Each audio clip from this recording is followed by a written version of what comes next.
Hi guys, this is Shannon from Reptile Way and welcome back to our channel.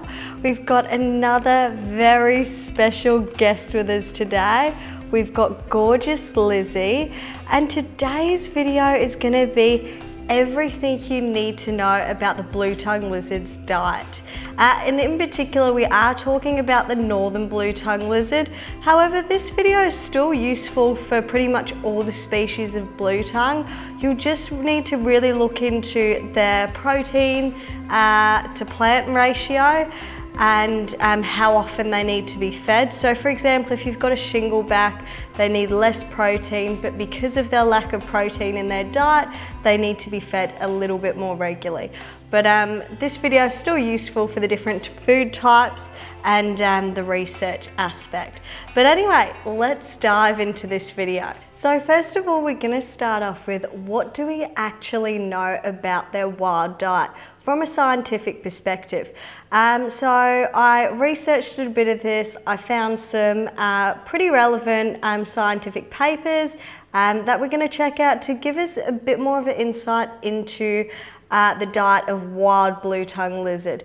But to put it quite bluntly, there's not actually a lot known about their wild diet. So the paper we're going to look at today is the diet of two blue-tongued lizard species, in particular the Centralian and the Western blue-tongued lizard. So yes, it may not be the northern blue-tongued lizard, but it is still going to give us a little bit of an insight into the wild diet of blue-tongued lizards.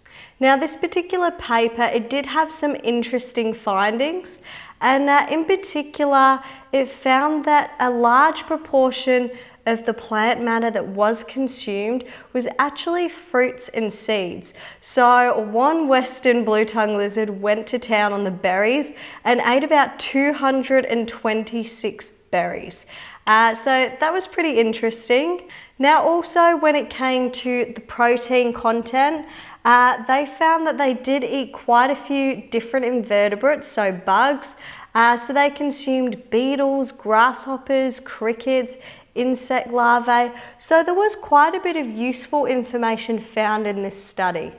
However, even though there were lots of really good findings, there were quite a lot of limitations with this particular study, unfortunately.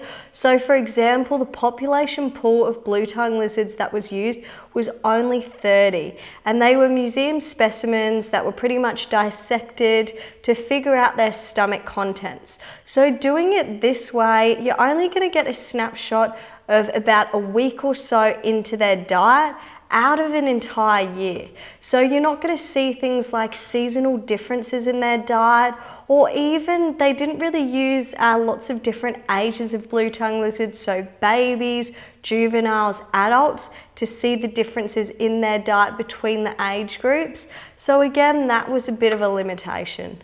Now it was also hard to get a full understanding of the plant content that the lizards consumed, and this was because the plant content was so minute, so they couldn't really quantify the proportion of plant material they consumed, as well as IDing the plants down to a species level. Now this next paper was particularly useful when it came to the diet of the northern blue-tongued lizard, because this one looked at their metabolisms in wet and dry season. So how this relates to captive blue-tongued lizards, it really talks about how often you should be feeding your blue-tongued lizard. And they did actually have some interesting findings. So in this particular study, I found that in dry season, their metabolisms were quite a bit slower, and also their activity levels were a lot lower, and they'd spend most of their time hiding in burrows because the temperatures can drop quite a bit in the dry season. And for example, I think I read in there that one lizard moved about 65 meters in about a few months, so activity levels were quite low.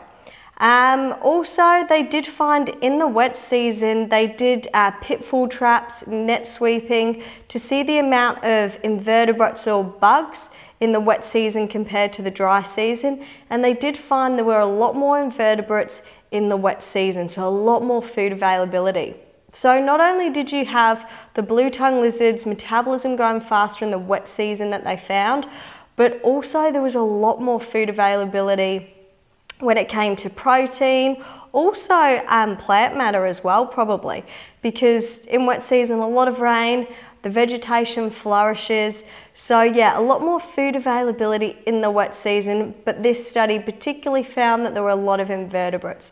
So when it comes to the blue-tongued lizards that I keep, they are in an outside enclosure, and I do live in the Darwin area, so where they're naturally found in the wild. So they experience those same seasonal changes, the wet season, the dry season. This is why in dry season, I only feed them about once a week.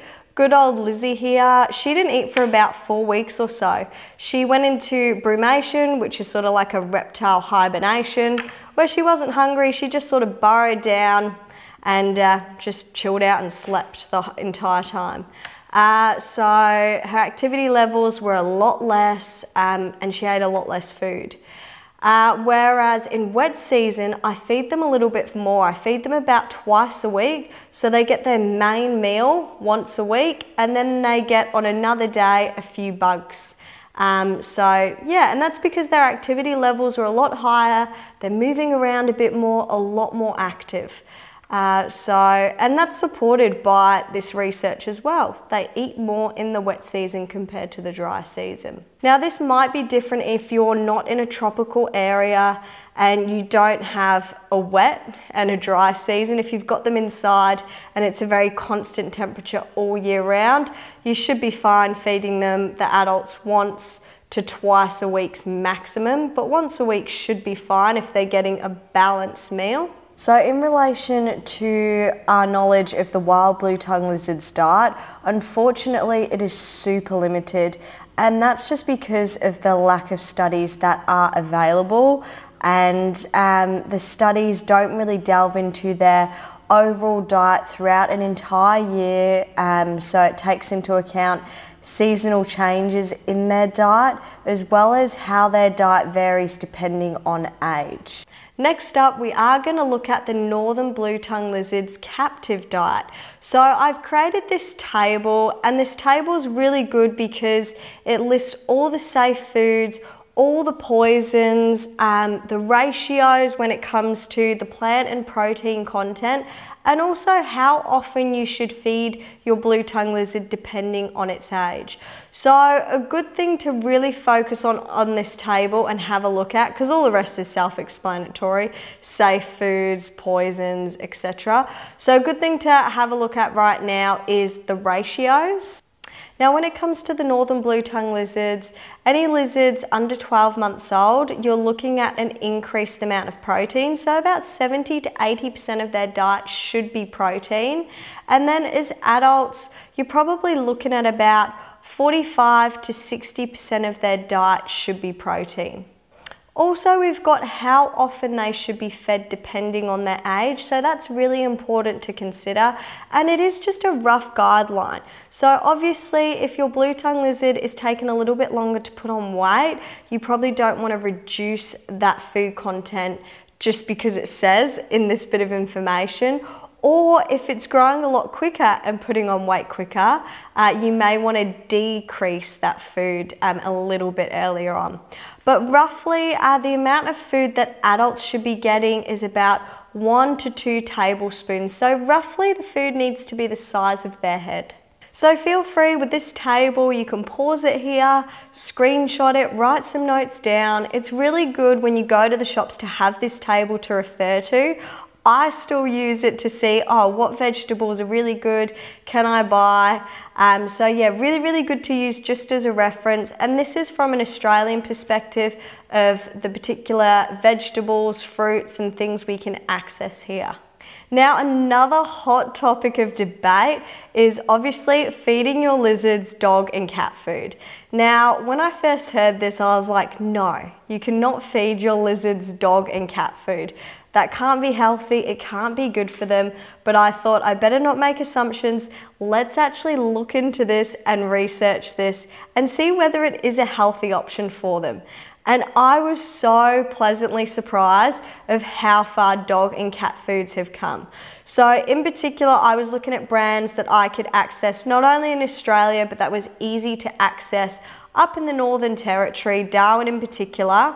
So the particular types of brands that I found were the best were ZWE Peak and K9 Natural. So my go-to is ZWE Peak, and they've got cat and dog food. And when it comes to this particular brand, the reason why I liked them so much was they use such good natural ingredients. It's grain-free, and also they're using good cuts of meats, organs, crushed bones, added vitamins like vitamin D3. It is actually a really, really good option with them. So I mix the dog or cat food with vegetables diced up super small, mix it all together, and it makes a really good option for a meal for these guys. And generally what people say is they use the cat food for youngsters, so for babies, because cat food generally has a higher amount of protein, and they use the dog food for the adult blue tongue lizards. For me personally, I use both. Lately I've been using a lot of the cat food because the tins are quite a bit smaller, and the dog food comes in quite large tins. And we've got good old Lizzy trashing the set. But yeah, the dog food comes in a lot larger cans. So for me personally, I like the cat food because one little tin, I can cut up a whole bunch of small vegetables up small, mix it all together. It makes a meal for all 3 blue tongue lizards with just a little bit left over to put in the freezer. And it's a bit cheaper because I'm not having to buy a big can. But you can buy the big cans of dog food, do some meal prep, so mix a whole bunch of vegetables diced up and freeze it all. But if you want sort of smaller portions of the dog food, you know, you can't really get it. That's why I sort of used quite a bit of the cat food. Last thing we are going to touch on that you may have heard me mention is brumation. So the reason why I am mentioning this is because it does involve their diet. They do stop eating when they go into brumation. So brumation is just, again, a reptile sort of form of hibernation, and it generally happens in the cooler part of the year, so in our dry season.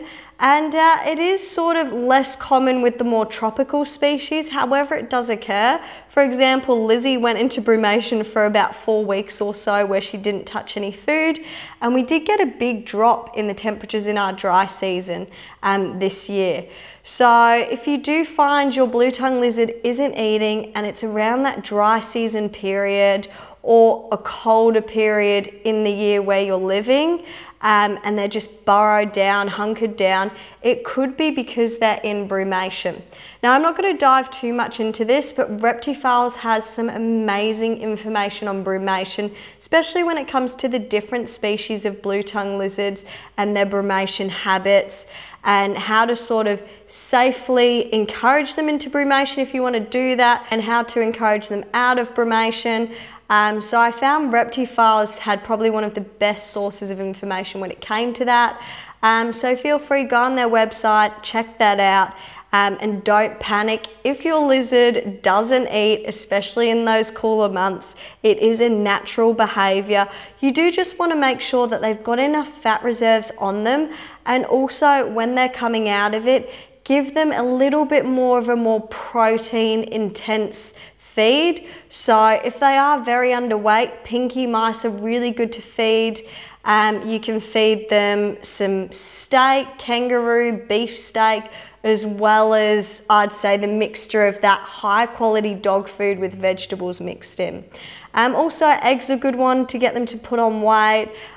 So those really concentrated protein sources are really good just to get them to put back on that weight after coming out of brumation. So guys, thank you so much for watching this video. A big thank you to gorgeous Lizzy over here. She's done such an amazing job, and I really did hope this video provided you with all the information you needed to know about the blue tongue lizard's diet, and we'll see you next time. Bye guys.